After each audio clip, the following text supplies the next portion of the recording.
Now, some police officers are kicking against government's decision to migrate them and other security agencies from the CAP 30 to the SSNIT pension scheme. The CAP 30 scheme, which is regarded higher than that of the SSNIT, is funded by direct budgetary allocations from the Consolidated Fund. But public servants who qualify for CAP 30 still contribute 5% of their monthly salaries. Deputy Employment Minister Bright Rekubrobe at Parliament's Public Accounts Committee indicated that government has granted approval for the unification of all pension schemes under Act 766. By this, all security agencies except the military will make contributions to the SSNIT pension scheme. A police officer who spoke to JoyNews under condition of anonymity says morale among the rank and file of the service is low following the decision. I wondered why the police and other security services rather are being taken off the CAP 30. In fact, I was really shocked, I must say, very, very shocked. Your colleagues, how will they react? No, it brought a whole lot of tensions in the police, I must say, and people are reacting differently to the news, because, CAP 30 is, you don't joke with CAP 30 because every police officer knows CAP 30 is his life.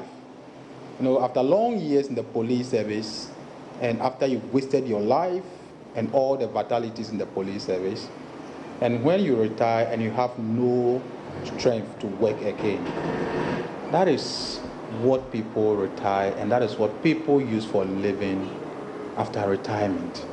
You understand? It is the life of the police officer.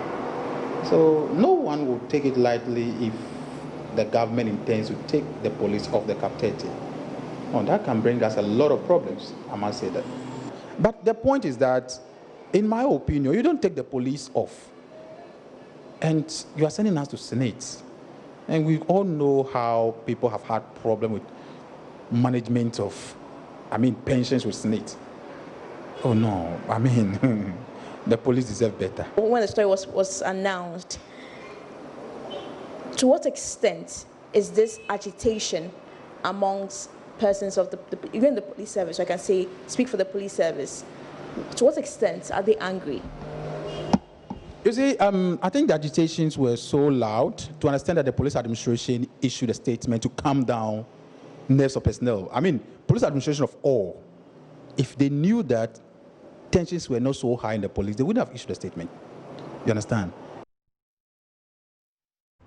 Well, the minority is demanding government rescind its decision to migrate the police and other security agencies from CAP 30 to the SSNIT pension scheme with immediate effect.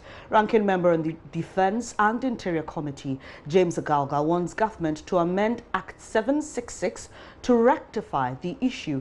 Thank you so much for your time. He joins us on the line, Mr. Agalga there. Why exactly are you against the migration to the SSNIT pension scheme? It's law, isn't it? The reasons are simple. The migration is going to affect adversely the interests, if you like, of our police officers, our prisons officers, our BNI officers, and other security agencies. You all understand the conditions under which these men and women serve. The conditions is really nothing to write home about.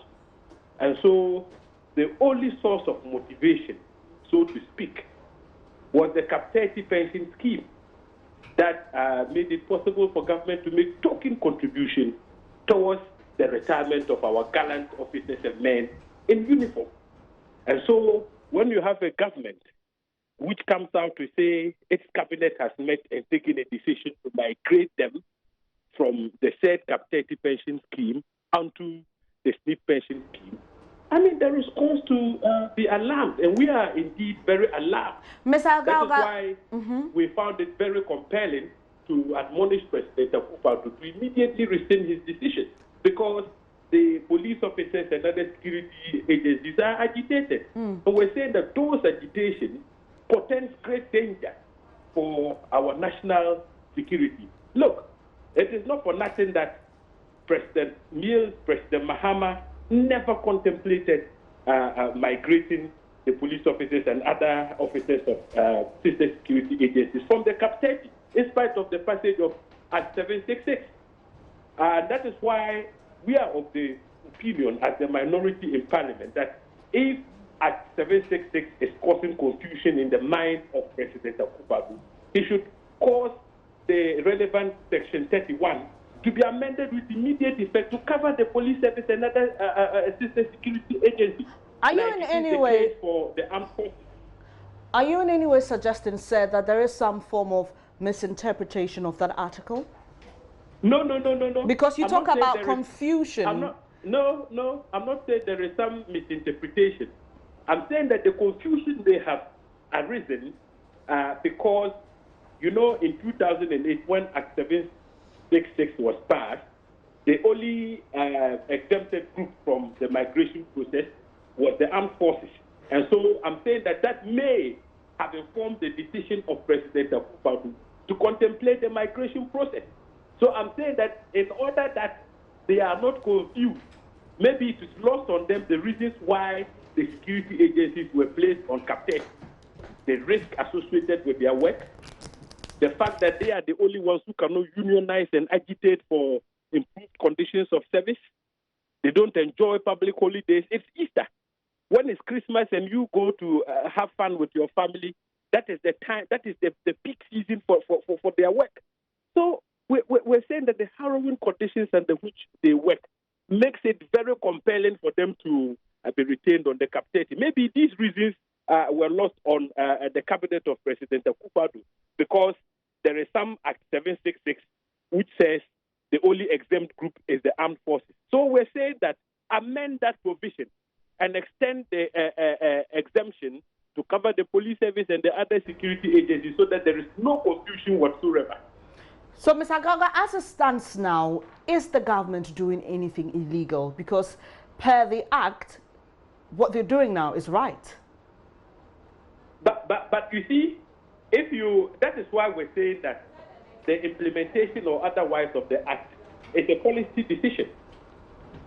Remember that the same MPP passed Act 766 in 2008. That same man, they lost election and President Mills became president. President Mills did not take any policy decision to implement that law because we thought that its implementation would be inimical to the interest of our security agencies. So we never implemented it. We're saying that the decision to now implement that provision is a policy decision that President Akufo-Addo, has decided to take. We're saying that, look, this policy decision is a wrong step to take. It is going to detract from the needed motivation that our men ought to have to give up their best. So let him not implement it. Let him take urgent steps to amend the provision in order that there is clarity. Remember, we retain the police service and other security agencies on the Cap 30, even in the face of the Act 766. It's good you are a lawyer because my next question will help for you to bring your experience within the law to bear. Is it proper that a government decides not to implement what an act says because it may not favor them, or because they believe they don't want to implement that particular act despite it being in the law? Look, the world over, laws that don't serve any useful purpose over time have been allowed to fizzle out on their own, even without amendment. Let me just give you an example. In Ghana, the death sentence exists on our statute books. But do you remember the last time we carried out an execution? And yet people have been convicted and sentenced to death.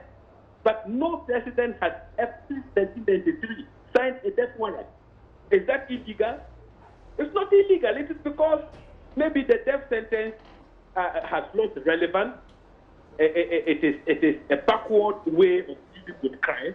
And so no president has the courage to sign execution warrant.